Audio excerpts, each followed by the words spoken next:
Today's episode is a mailbag. I'm answering questions from our live show, which airs every Tuesday at 3 p.m. Mountain Time. But make sure to share today's video. Send it to a Broncos friend, a family member, that we can grow this channel and get more eyeballs over here. So if you like the free content I provide, sharing it to other people will definitely go a long way to help grow the channel. Our first question coming in via Jules, though. Jules, I feel like we should draft a defensive tackle first round. Only thing is, I'm scared we won't be able to get one second round. Jules, I've got great news for you. I'm blanking right now on what NFL draft guru guy said this. I think it was Dane Brugler. I'm going to go with Dane Brugler. He said that he has 24 defensive tackles in this draft with a starter sticker next to their name. It's such a deep draft class that the defensive tackle you get at number, like the third defensive tackle taken off the board, is not dramatically different than the ninth defensive tackle.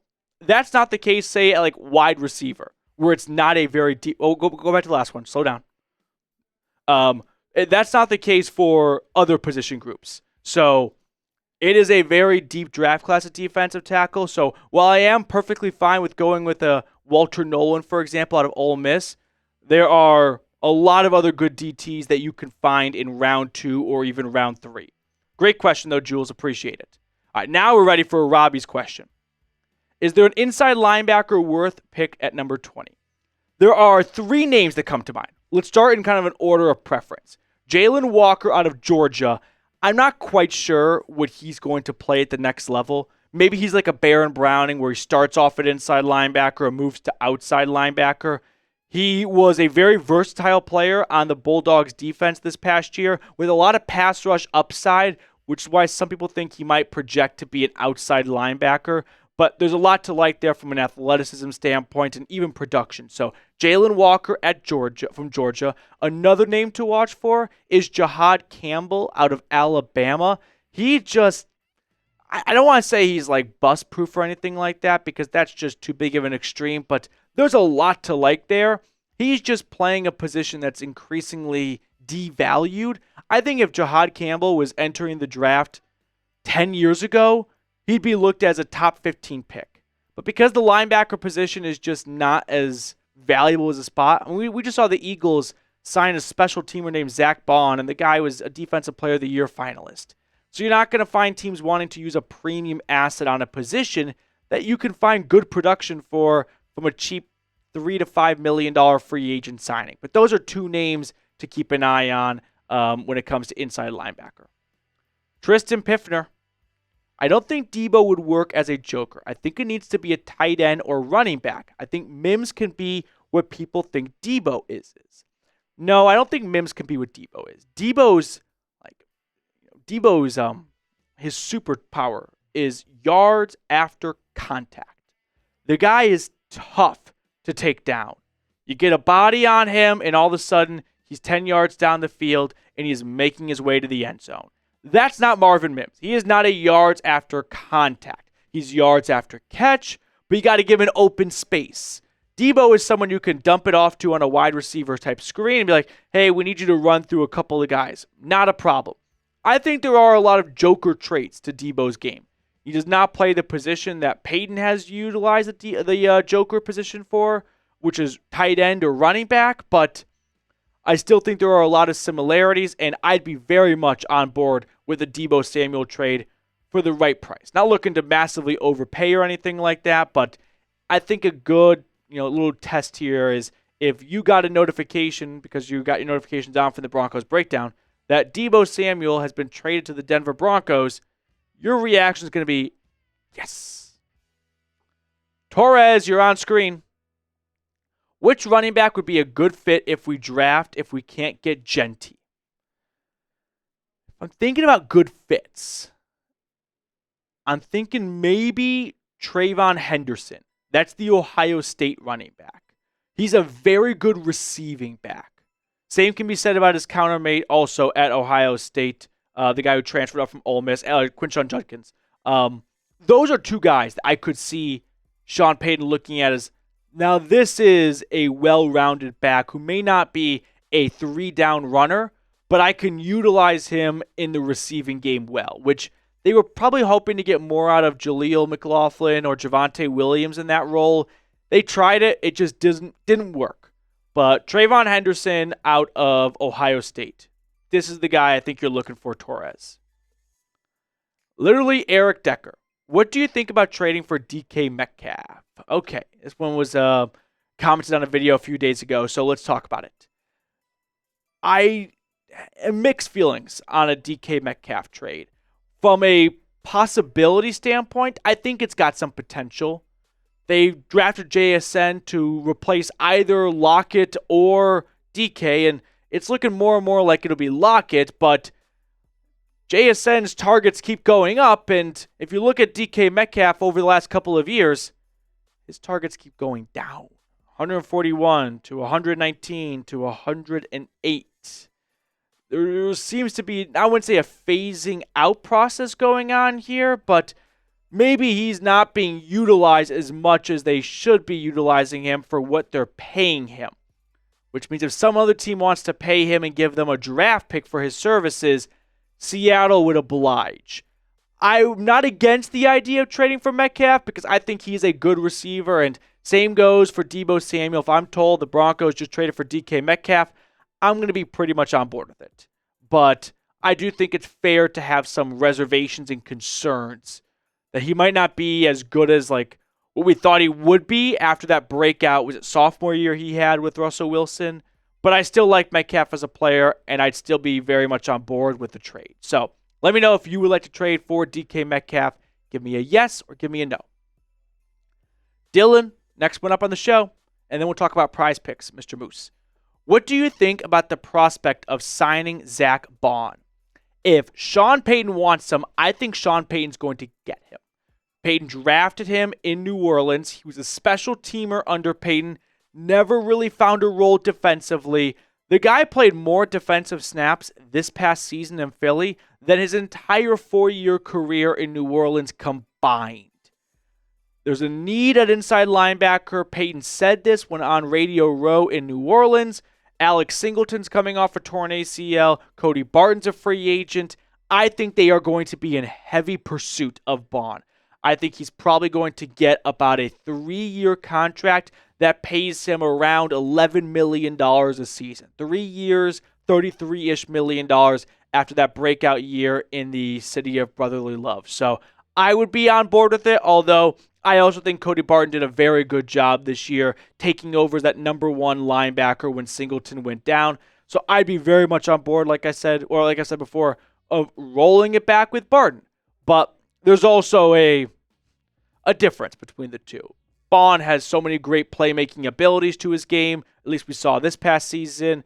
I don't want to make him like a top 3 highest paid linebacker in football, but 3 years, $33 million. Yeah, I think he could be a fun member of the anonymous crush. Before we look at the other questions you guys have on today's mailbag, I do want to give a shout out to Prize Picks. Prize Picks is the best place to get real money sports action. With over 10 million members and billions of dollars in awarded winnings, Prize Picks has made daily fantasy sports accessible to all. Just pick more or less on at least 2 players. Prize Picks now offers Venmo and MasterCard for quick and easy deposits and withdrawals into your account this season. So download the app today and use code CLNS to get $50 instantly after you play your first $5 lineup. All of that information is in the comments and description of today's video. Once more, visit Prize Picks and let me give you an example of what their selections look like. I went on the little bit more adventurous side. I dipped my toe in cricket, in darts, and then some hockey as well. So head on over to Prize Picks right now if you want to stay up late with me watching cricket. Download the app today and use code CLNS to get $50 instantly after you play your first $5 lineup. Prize Picks. Run your game. Bozo, what will happen to Cody Barton when Alex Singleton comes back? Well, Barton's a free agent, so let's start with, will they re-sign Cody Barton? I think they should look to re-sign him, but if they want to upgrade with Zack Baun, then you're not going to re-sign Barton. But if they do bring back Barton and Singleton, they go back to what their roles were, which is 2 inside linebackers. I still think Singleton's a better linebacker, but I don't think any roles will dramatically change with Singleton's impending return. Bozo, appreciate the question, though. Next question coming in here. Aiden, what do you think about Tez Johnson in round 3 or Jimmy Horn in round 6? I don't know enough about Jimmy Horn to give you a fair shake, but I can tell you about Tez Johnson. He weighed in at the Senior Bowl at a $154. For reference, that's 10 pounds lighter than Tank Dell. I'm going to sound like a complete asshole for this. I think it's worth noting the injuries that Tank Dell has run into in his career so early on, and the frame and the body size potentially playing a factor into that. Johnson has been an awesome receiver on the field at Oregon. He was great at the Senior Bowl. He plays bigger than his size, but I do think at 154 pounds, you're fairly, right to be concerned about what happens when he gets in the deep end of the pool with the big boys of the NFL. How is his body going to hold up over 17 games compared to 12 in college, where you get 2 buys?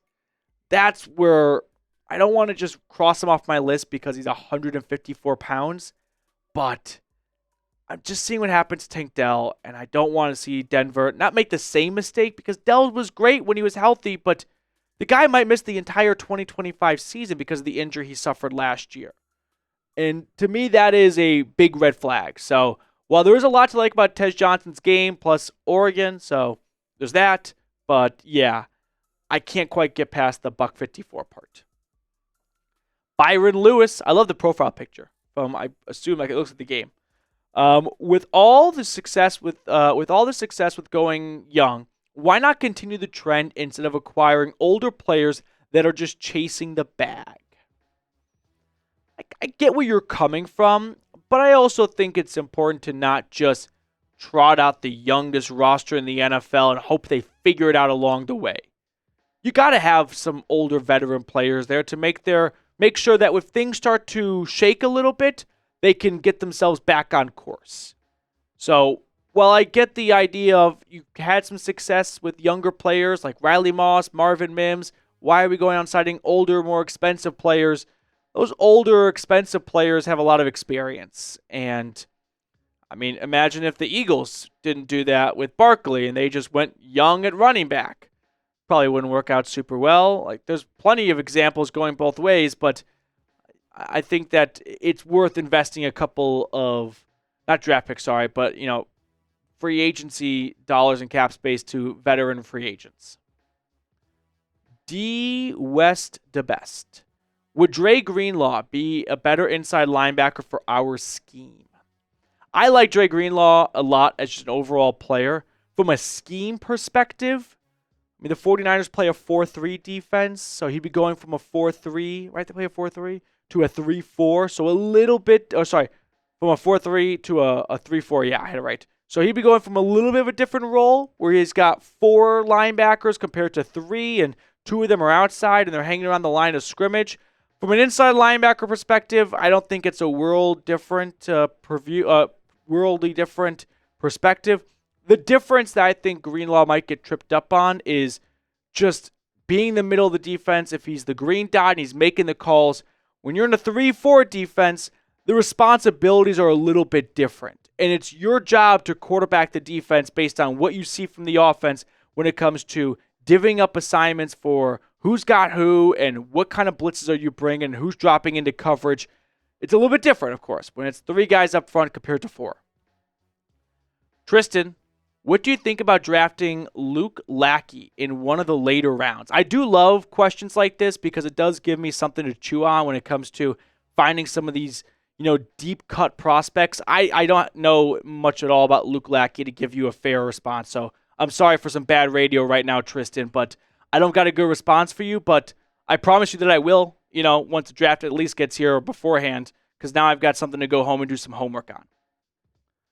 That will do it for us on today's mailbag. Thank you guys so much for watching and for tuning in. We don't need to do that just yet, Moose. So make sure you subscribe, like, and share the video if you have not already.